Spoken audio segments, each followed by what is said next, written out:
Oi, pessoal, tudo bem com vocês? Vamos falar um pouco sobre história, vamos conhecer os precursores do pensamento ilustrado. Então, vamos lá. Bem, desde o século XVI, uma onda de invenções e descobertas tomou conta da Europa e colocou inúmeras informações à disposição das pessoas. Alguns historiadores chamaram essa onda de revolução científica. As bases do desenvolvimento científico e do pensamento ilustrado foram estabelecidas com base nas ideias de alguns famosos pensadores. Como um dos exemplos, podemos citar o italiano Galileu Galilei. Galileu Galilei defendeu que os planetas giravam em torno do Sol. Aqui estamos falando da famosa teoria heliocêntrica. De acordo com essa teoria, os planetas giravam em torno do Sol e não da Terra, como pretendiam diversos teólogos desde a Idade Média. Em razão dessa concepção, Galileu Galilei foi perseguido pela Igreja de Roma. Outro pensador que podemos citar é o alemão Johannes Kepler. Esse pensador demonstrou que os planetas não se moviam em órbitas circulares, mas sim em órbitas elípticas. Seus estudos contribuíram para tentar desvincular a astrologia, ou seja, o estudo dos astros, de perspectivas místicas e também de um caráter supersticioso. Já para o francês René Descartes, os seres humanos deveriam duvidar de tudo e aceitar somente o que a razão pudesse compreender e demonstrar. É desse filósofo a frase penso, logo existo. O inglês John Locke valorizava a experiência como fonte para o conhecimento. Além disso, defendia que todos os seres humanos tinham direito à propriedade. Outro inglês que podemos citar é Isaac Newton. Este rejeitou a ideia de que o universo era estático, sustentando que havia nele um movimento contínuo. Além disso, desenvolveu a teoria da atração e da gravitação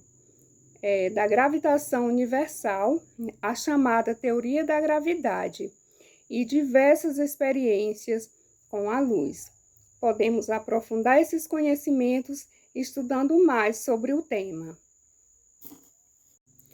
Vamos dar continuidade conhecendo um pouco mais sobre esses pensadores, sobre esses filósofos ilustrados, e também conhecendo um pouco mais sobre o contexto social dessa época. Bem, os pensadores ilustrados criticaram aspectos da desigualdade social.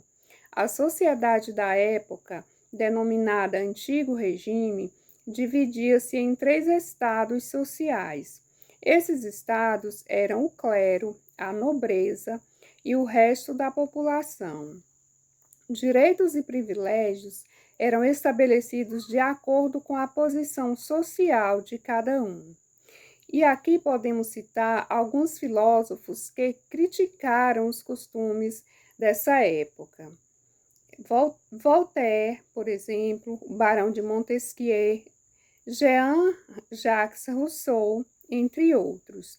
Mas falando de Voltaire, seu nome verdadeiro era François-Marie Arouet. Foi o mais destacado dos filósofos ilustrados, criticando o absolutismo e a intolerância de sua época.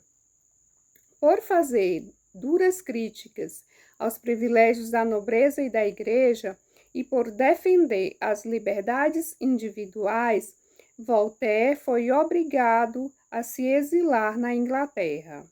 Suas ideias não somente influenciaram os pensadores da Revolução Francesa, como vários monarcas que a partir de suas propostas, implantaram reformas. Esses monarcas ficaram conhecidos como déspotas esclarecidos. Em relação ao Barão de Montesquieu, este personagem criticou e satirizou os costumes de sua época em cartas persas. Em sua obra, O Espírito das Leis, Montesquieu, baseado em John Locke, expôs a necessidade da separação e independência dos poderes do Estado. Esses poderes seriam o poder legislativo, executivo e o judiciário, como forma de garantir a liberdade. Formulação que marcaria as democracias contemporâneas a partir da independência dos Estados Unidos em 1776. Jean-Jacques Rousseau, outro personagem. Bem, enquanto Montesquieu e Voltaire defendiam governos aristocráticos, Rousseau era favorável à soberania popular e a uma sociedade baseada na justiça e na igualdade. Para ele, a propriedade privada destruía a liberdade social, pois introduzia a desigualdade entre os homens, a diferenciação entre ricos e pobres. Ainda falando de Rousseau, no seu texto mais famoso, O Contrato Social, afirmava que, para combater a desigualdade, os homens deveriam fazer um contrato social, no qual cada indivíduo concordaria em submeter à vontade geral, ou seja, à vontade do próprio povo. Portanto, o que prevalecera seria a vontade da comunidade e não a vontade individual. Denis Diderot era um crítico feroz do absolutismo real. Foi responsável pela organização da Grande Enciclopédia, obra em 35 volumes, publicada em 1751 e 1772. Diderot foi auxiliado por Jean de Rond d'Alembert e ambos tiveram como colaboradores a maior parte dos pensadores iluministas. Dentre eles podemos citar Montesquieu, Voltaire e Rousseau. É basicamente isso, mas, como já comentado, podemos nos aprofundar mais nesses estudos e conhecermos muito mais sobre essa época.